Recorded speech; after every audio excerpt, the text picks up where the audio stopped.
இந்த தயாரிப்பாளர்கள் சங்கத்துல ஒரு நிர்வாகியா போட்டிக்கிட்டு கடந்த பிப்ரவரி 22 ஜெயிச்சதுக்கு வெக்கப்படுறேன், தலை குனிகிறேன், ஓப்பனா சொல்றேன். கேவலமா இருக்கு.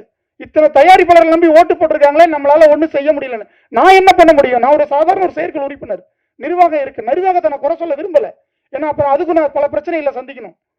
சரிங்களா? அதனால இருக்கடம் தெரியாம இருக்க என்னால முடியல. என் மனசு அவ்வளவு கஷ்டப்படுது. எதுக்காக போராடணும் இத்தனை வருஷம்? என்ன வியாபாரம் இருக்கீங்க? ஒண்ணுமே இல்லை. நீங்க பாருங்க, கடந்த ஒரு 3 மாசத்தை எடுத்துட்டீங்கன்னா ஒரு படம் ஓடி இருக்கும். கருப்பு படம் ஓடி இருக்கா? ஓடி இருக்குப்பா. எத்தனை கோடி? நல்லா, இவ்வளவு பெரிய பிசினஸ் ஆயிருக்கான். ஓகே. அதுக்கப்புறம் ஏதாவது ஒரு சிறு முதலீடு படத்துக்களை சொல்லுங்க, போட்ட பணம் வந்திருக்கான்னு பாருங்க. தியேட்டர்ல ரிலீஸ் பண்ற அந்த கண்டென்ட்டுக்கான சார்ஜஸ் கொடுக்குறோம் பாருங்க, கியூப், யூஎஃப்ஓ, டிஎஸ்ஆர்னு சொல்லி, அந்த சார்ஜஸ் கூட வராது தயாரிப்பாளர்களுக்கு. வேற எப்படி அந்த வருவாய் ஈட்டுவாங்க? ஹிந்தி பிசினஸ் ஃபுல்லா மூடிட்டாங்க, க்ளோஸ்ட். வேற என்ன இருக்கு? FMS closed. யூடியூப் சேனல் இருக்கா? அது மட்டும் தாங்க இருக்கு, ஒரு 1 லட்சம் 2 லட்சத்துக்கு. வேற என்ன இருக்கு வியாபாரம்? OTT closed. ஷேர் வேணா கூட பண்ணித்தரேன் நான்.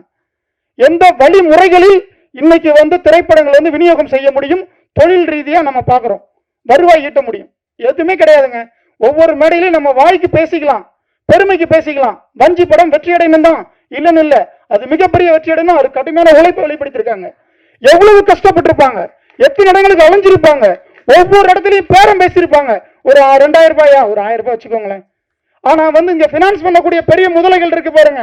20 கோடி பட்ஜெட்ல ஒரு படத்தை ஆரம்பிச்சு 30 கோடி கடனை வாங்கி ரிலீஸ் பண்ற முதல் நாளைக்கு முன்னாடி பஞ்சாயத்துல உட்காருவாங்க. பஞ்சாயத்துல உட்காருவாங்க. அந்த 10 கோடி எடுத்துட்டு ப்ரொடியூசர் போயிடுவார். 20 கோடி எல்லாம் படம் பண்ணிருப்பாரு. அவங்க வாழ்வாங்க, இன்னைக்கு வாழ்ந்துட்டு தான் இருக்கிறாங்க. ஆனா இது போன்ற சிறு முதலீடு தயாரிப்பாளர்களுக்கும் படம் எடுப்பதற்கும் யாரும் பணம் கொடுக்க தயாரா இல்லை. அவங்க வாங்கியிருப்பாங்க எங்க தெரியுங்களா? 10 பைசா வட்டிக்கு, 5 பைசா வட்டிக்கு, கார் அடமானம் வச்சு, வீட்டு பத்திரத்தை அடமானம் வச்சு, சுத்தி இருக்க நண்பர்கள் கிட்ட 5000, 50,000, 1 லட்சம். இன்னைக்கு கூட இந்த இசைபிலிட்டி லாவுக்கு அவங்க எவ்வளவு கஷ்டப்பட்டிருக்காங்கன்னு அவங்களுக்கு மட்டும்தான் தெரியும். ஏன்னா இங்க முதலீடு அப்படிங்கிறது இந்த தயாரிப்பாளர் முதலீடு முன்னுதாரணமா பண்றாங்களே, அவங்களுக்கு வெளியில இருந்து பினான்ஸ் பண்றதுக்கு இண்டஸ்ட்ரியில யாரும் கிடையாது. பெரிய தயாரிப்பாளர்களாக கருதப்படக்கூடியவர்களுக்கு மட்டும்தான் அந்த பினான்ஸ்ங்கிறது இன்வெஸ்ட்மெண்ட் பண்ணிட்டு இருக்காங்க. மற்றபடி சினிமா இங்க வாழ்வாதாரத்துல ஒண்ணுமே இல்லை, ஜீரோ தான், ஜீரோ தான். இந்த தயாரிப்பாளர்கள் கண்ணுக்கு தெரியாம அழிஞ்சு போயிட்டு இருக்காங்க. எவ்வளவு பேர் வெளியில இல்ல, நடிகர்கள் மட்டும் தெரியுறாங்க, நடிகைகள் தெரியுறாங்க, தயாரிப்பாளர் இல்ல. ஒரு படம் எடுத்து அடுத்த படம் எடுக்கிறேன். இந்த பரேசண்ட படம் எடுத்தேன், இந்த நெல்லை பாய்ஸ் படம் எடுத்தேன், ப்ரொடியூசர் கவுன்சில் இருக்கிறேன், 1.5 கோடி ரூபாய் பட்ஜெட்ல எடுத்தேன், இதே இடத்துல ஆடியோ லான்ச் பண்ணேன். இப்ப வரைக்கும் அந்த படம் யூஎஸ் சர்டிஃபிகேட் ரிலீஸ் பண்ண முடியல, போராடிட்டு இருக்கேன். Zero credit, full amount cash வச்சு எடுத்துருக்கோம். பண்ண முடியல, பிசினஸ் பண்ண முடியல, ரிலீஸ் பண்ண முடியல. எங்க போய் முறையிட முடியும்? ஒரே ஒரு விஷயம் சொல்லிக்கிறேங்க, இந்த ப்ரொடியூசர் கவுன்சில் இப்ப அந்த நிர்வாகத்தின் மூலமா நான் உள்ள வந்ததுனால இங்க எனக்கு ஒரு அழைப்பு கொடுத்திருக்காங்கன்னு பாக்குறீங்க இல்லையா? அடுத்ததாக தமிழ் திரைப்பட தயாரிப்பாளர்கள் சங்கத்தின் நிர்வாக குழு உறுப்பினர் திரு வி எசக்கி ராஜா அவர்களை வாழ்த்தி பேச அழைக்கிறோம்.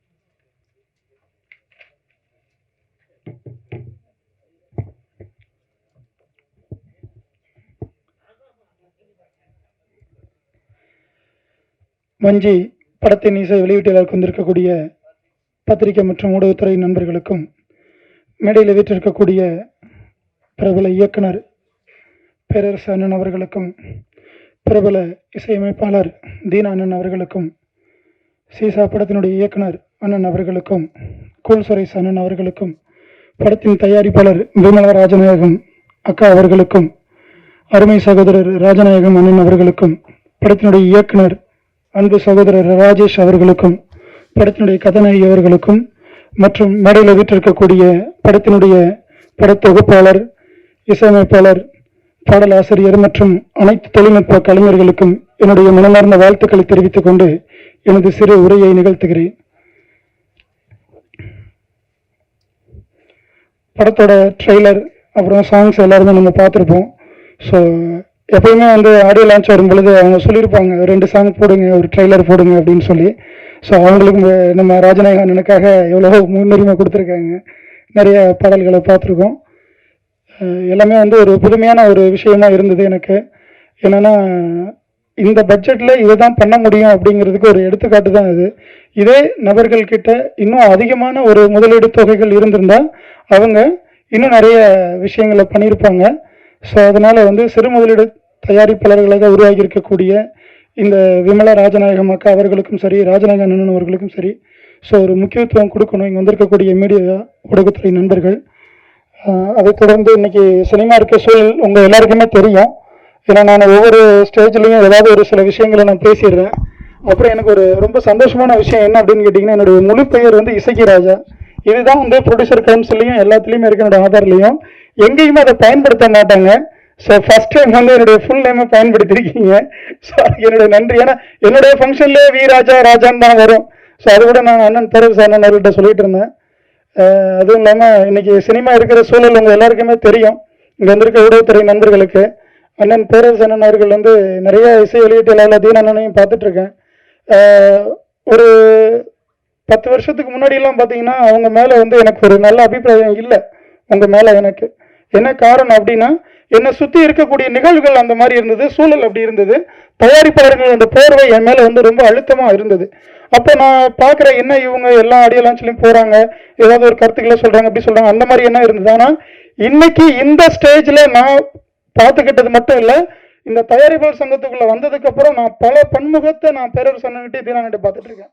என்ன அப்படின்னா, இந்த மாதிரியான ஒரு சிறு முதலீடு தயாரிப்பாளர்களை ஊக்குவிக்கிறதுலையும் அவருடைய இசை வெளியீட்டாளருக்கு வருகிறதுலையும் அவர்களை பாராட்டுவதிலும் முக்கியத்துவம் கொடுத்து இன்றளவும் பல நிகழ்ச்சிகளில் அவர் கலந்து கொண்டிருக்கிறார்கள். இது வந்து சாதாரண விஷயம் இல்லை. இந்த திரைக்கு பின்னாடியும் அவருடைய பங்களிப்பு நிறைய இருக்குது. இது நான் தெரிஞ்சுக்கிறதுக்கு எனக்கு இவ்வளோ வருஷம் ஆயிடுச்சு. அப்போ இது மாதிரி இன்னும் எவ்வளோ பேர் இருப்பாங்க. அது வந்து அதுதான் சொல்கிறேன் இல்லைங்களா, இன்றைக்கி அவங்க பக்கத்தில் உட்கார்றதுக்கான ஒரு வாய்ப்புகள் எனக்கு கிடைச்சிது. அன்றைக்கி நான் திரையரங்கு வெளியில் நின்று வந்து இதே உதயம் தேட்டரில் வந்து 5 ஷோ, ஒரு ஸ்க்ரீனில் 5 ஷோ விஜய் சாரோட படம் போகுது, 25 ஷோ போட்டாங்க. அவ்வளோ க்ரௌட். அப்படிப்பட்ட ஒரு மிகப்பெரிய ஒரு இயக்குனர், வருவாயை ஈட்டு கொடுத்த ப்ரொடியூசருக்கு மிகப்பெரிய ஒரு இயக்குனர், அவர் பக்கத்தில் உட்கார்றதுக்கான ஒரு வாய்ப்பு, அவரை தவறாக புரிந்து கொண்ட ஒரு கருத்து, அதை தெளிவுபடுத்துவதற்கான ஒரு வாய்ப்பும் இந்த நேரத்தில் எனக்கு கிடைச்சிருக்கு. அப்போ இது மாதிரி சினிமாவில் எத்தனை கலைஞர்கள் இருப்பாங்க, எவ்வளோ பேர் இருப்பாங்க. ஸோ அதனால பொறுமை நிதானம் அப்படிங்கிறது வந்து ரொம்ப முக்கியம். சில நாட்களுக்கு முன்னாடி கூட ஒரு தயாரிப்பாளர் ஒருத்தர் சொன்னார், சினிமா உங்களை மாற்றும், நீங்கள் சினிமா மாற்ற முயற்சி பண்ணாதீங்கன்னு. மாற்றணும் சினிமாவை மாற்றுறதுக்காக தான் வந்து இங்கே இன்னைக்கு இவ்வளோ பேர் வந்து போராடிட்டு இருக்காங்க. அண்ணன் பேரரசன் தொடர்ந்து போராடிட்டு இருக்காரு, தீனண்ணன் போராடுறாரு. ஸோ இந்த ராஜநாயகன் மாதிரியா இருக்கக்கூடிய தயாரிப்பாளர்கள், கலைஞர்கள், சினிமா நேசிக்கக்கூடியவர்கள் போராடிட்டு இருக்காங்க. எத்தனை தயாரிப்பாளர்கள் வந்து இன்னைக்கு வந்து இல்லாமல் போயிருக்காங்க, விலாசம் இல்லாமல் போயிருக்காங்க, நடிகர்கள் மட்டும்தான் இருக்காங்க. ஆனால் குல் சுரேசனா இதெல்லாம் நீங்கள் பேசுங்க. ஏன்னா உங்கள் இடத்த யாரும் பிடிக்க முடியாது. உங்களுக்குன்னு ஒரு அடையாளத்தை வச்சுருக்கீங்க மீடியாவில். நீங்கள்லாம் இந்த கருத்தை சொல்லுங்கள். லெஜண்டுக்காக எவ்வளோ புரட்சி பண்ணுறீங்க. இந்த தயாரிப்பாளர்கள் வந்து கண்ணுக்கு தெரியாமல் அழிஞ்சு போயிட்டு இருக்காங்க. எவ்வளோ பேர் வெளியில் இல்லை, நடிகர்கள் மட்டும் தெரியுறாங்க, நடிகைகள் தெரியுறாங்க, தயாரிப்பாளர் இல்லை. ஒரு படம் எடுத்து அடுத்த படம் எடுக்கிறேன். எங்கள் பரேசண்ட படம் எடுத்தேன், இந்த நெல்லை பாய்ஸ் படம் எடுத்தேன், ப்ரொடியூசர் கவுன்சில் இருக்கிறேன், 1.5 கோடி ரூபா பட்ஜெட்டில் எடுத்தேன், இதே இடத்துல ஆடியோ லான்ச் பண்ணேன். இப்போ வரைக்கும் அந்த படம் சர்டிஃபிகேட் ரிலீஸ் பண்ண முடியல. போராடிட்டு இருக்கேன். 0 கிரெடிட், ஃபுல் அமௌண்ட் கேஷ் வச்சு எடுத்துருக்கோம். பண்ண முடியல, பிஸ்னஸ் பண்ண முடியல, ரிலீஸ் பண்ண முடியல. எங்கே போய் முறையிட முடியும்? ஒரே ஒரு விஷயம் சொல்லிக்கிறேங்க, இந்த ப்ரொடியூசர் கவுன்சில் இப்போ அந்த நிர்வாகத்தின் மூலமா வந்து நான் உள்ள வந்ததுனால இங்க எனக்கு ஒரு அழைப்பு கொடுத்துருக்காங்கன்னு பாக்குறீங்க இல்லையா. இந்த தயாரிப்பாளர் சங்கத்துல ஒரு நிர்வாகியா போட்டியிட்டு கடந்த பிப்ரவரி 22 ஜெயிச்சதுக்கு வெட்கப்படுறேன், தலை குனிகிறேன், ஓப்பனா சொல்றேன். கேவலமா இருக்கு. இத்தனை தயாரிப்பாளர்கள் நம்பி ஓட்டு போட்டிருக்காங்களே, நம்மளால ஒன்றும் செய்ய முடியலன்னு. நான் என்ன பண்ண முடியும்? நான் ஒரு சாதாரண ஒரு செயற்குழு உறுப்பினர். நிர்வாகம் இருக்கு, நிர்வாகத்தை நான் குறை சொல்ல விரும்பல. ஏன்னா அப்புறம் அதுக்கு நான் பல பிரச்சனைகளை சந்திக்கணும். சரிங்களா? அதனால வந்து இருக்கடம் தெரியாம இருக்க என்னால முடியல. என் மனசு அவ்வளவு கஷ்டப்படுது. எதுக்காக போராடணும் இத்தனை வருஷம்? என்ன வியாபாரம் இருக்கீங்க? ஒண்ணுமே இல்லை. நீங்க பாருங்க, கடந்த ஒரு 3 மாசத்தை எடுத்துட்டீங்கன்னா ஒரு படம் ஓடி இருக்கும். கருப்பு படம் ஓடி இருக்கா? ஓடி இருக்குப்பா. எத்தனை கோடி? நல்லா, இது இவ்வளவு பெரிய பிசினஸ் ஆயிருக்கான். ஓகே. அதுக்கப்புறம் ஏதாவது ஒரு சிறு முதலீடு படத்துக்களை சொல்லுங்க, போட்ட பணம் வந்திருக்கான்னு பாருங்க. தியேட்டர்ல ரிலீஸ் பண்ற அந்த கண்டென்ட்டுக்கான சார்ஜஸ் கொடுக்குறோம் பாருங்க, கியூப், யூஎஃப்ஓ, டிஎஸ்ஆர்னு சொல்லி, அந்த சார்ஜஸ் கூட வராது தயாரிப்பாளர்களுக்கு. வேற எப்படி அந்த வருவாய் ஈட்டுவாங்க? ஹிந்தி பிசினஸ் ஃபுல்லா மூடிட்டாங்க, க்ளோஸ்ட். வேற என்ன இருக்கு? FMS closed. யூடியூப் சேனல் இருக்கா? அது மட்டும் தாங்க இருக்கு, ஒரு 1 லட்சம் 2 லட்சத்துக்கு. வேற என்ன இருக்கு வியாபாரம்? OTT closed. ஷேர் வேணா கூட பண்ணித்தரேன் நான். எந்த வழிமுறைகளில் இன்னைக்கு வந்து திரைப்படங்கள் வந்து விநியோகம் செய்ய முடியும், தொழில் ரீதியா நம்ம பாக்குறோம், வருவாய் ஈட்ட முடியும்? எதுவுமே கிடையாதுங்க. ஒவ்வொரு மேடையிலையும் நம்ம வாய்க்கு பேசிக்கலாம், பெருமைக்கு பேசிக்கலாம். வஞ்சி படம் வெற்றி அடையணும் தான், இல்லன்னு இல்ல, அது மிகப்பெரிய வெற்றி அடையணும். அது கடுமையான உழைப்பை வெளிப்படுத்திருக்காங்க. எவ்வளவு கஷ்டப்பட்டிருப்பாங்க, எத்தனை இடங்களுக்கு அலைஞ்சிருப்பாங்க, ஒவ்வொரு இடத்துலையும் பேரம் பேசியிருப்பாங்க. ஒரு 2000 ரூபாயா, ஒரு 1000 ரூபாய் வச்சுக்கோங்களேன். ஆனா வந்து இங்க பினான்ஸ் பண்ணக்கூடிய பெரிய முதலைகள் இருக்கு பாருங்க. 20 கோடி பட்ஜெட்ல ஒரு படத்தை ஆரம்பிச்சு 30 கோடி கடனை வாங்கி ரிலீஸ் பண்ற முதல் நாளைக்கு முன்னாடி வந்து பஞ்சாயத்துல உட்காருவாங்க. அந்த 10 கோடி எடுத்துட்டு ப்ரொடியூசர் போயிடுவார். 20 கோடி எல்லாம் படம் பண்ணிருப்பாரு. அவங்க வாழுவாங்க, இன்னைக்கு வாழ்ந்துட்டு தான் இருக்கிறாங்க. ஆனா இது போன்ற சிறு முதலீடு தயாரிப்பாளர்களுக்கும் படம் எடுப்பதற்கும் யாரும் பணம் கொடுக்க தயாரா இல்லை. அவங்க வாங்கியிருப்பாங்க எங்க தெரியுங்களா? 10 பைசா வட்டிக்கு, 5 பைசா வட்டிக்கு, கார் அடமானம் வச்சு, வீட்டு பத்திரத்தை அடமானம் வச்சு, சுத்தி இருக்க நண்பர்கள் கிட்ட வந்து 5000, 50,000, 1 லட்சம். இன்னைக்கு கூட இந்த இசபிலிட்டி லாவுக்கு வந்து அவங்க எவ்வளவு கஷ்டப்பட்டிருக்காங்கன்னு அவங்களுக்கு மட்டும்தான் தெரியும். ஏன்னா இங்க முதலீடு அப்படிங்கிறது வந்து அந்த தயாரிப்பாளர் முதலீடு முன்னுதாரணமா பண்றாங்களே, அவங்களுக்கு வந்து வெளியில இருந்து பினான்ஸ் பண்றதுக்கு இண்டஸ்ட்ரியில யாரும் கிடையாது. பெரிய தயாரிப்பாளர்களாக கருதப்படக்கூடியவர்களுக்கு மட்டும்தான் அந்த பினான்ஸ்ங்கிறது வந்து இன்வெஸ்ட்மெண்ட் பண்ணிட்டு இருக்காங்க. மற்றபடி சினிமா இங்க வாழ்வாதாரத்துல ஒண்ணுமே இல்லை, ஜீரோ தான். இன்னைக்கு இங்க வந்திருக்க ஊடகத்துறை நண்பர்கள் எத்தனை பேர் இது நாளைக்கு நீங்க வந்து யூடியூப் சேனல்ல போடுவீங்க, இன்னைக்கு நைட்டு போயிட்டு லோட் பண்ணுவீங்க, பேப்பர்ல வரும், அடுத்தடுத்து பிரஸ் நோட்ல வரும், ஒண்ணுமே இருக்காது. அதாவது அந்த இடத்தோட போயிடும். ஏன்னா இங்க ஒண்ணும் இல்ல பெருசா சொல்றதுக்கு அப்படிங்கிற நிலைப்பாடு தான். இதே ஒரு பெரிய செலிபிரிட்டி, பெரிய ஆர்டிஸ்ட் எல்லாரும் வந்திருக்காங்கன்னு வச்சுக்கோங்களேன், அதற்கான வீரியமும் வேகமும் எல்லா இடத்துலயும் வந்து உங்ககிட்ட இருக்கும். இது இயல்பான விஷயம், உங்களை குறை சொல்லல. நான் ஊக்கப்படுத்துங்க, சிறு முதலீடு தயாரிப்பாளர்களை ஊக்கப்படுத்துங்க. இது போன்ற வஞ்சி திரைப்படத்தை வந்து வாழ்த்துங்க. இந்த படம் மாபெரும் வெற்றி அடைய வேண்டும். அண்ணன் இயக்குனர் பேரரசன் அவர்களுடைய புகழ் வளர வேண்டும். இது போன்ற எண்ணற்ற திரைப்படங்களுக்கு வந்து நீங்கள் வாழ்த்த வேண்டும்.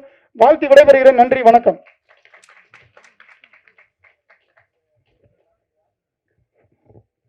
Thank you, sir.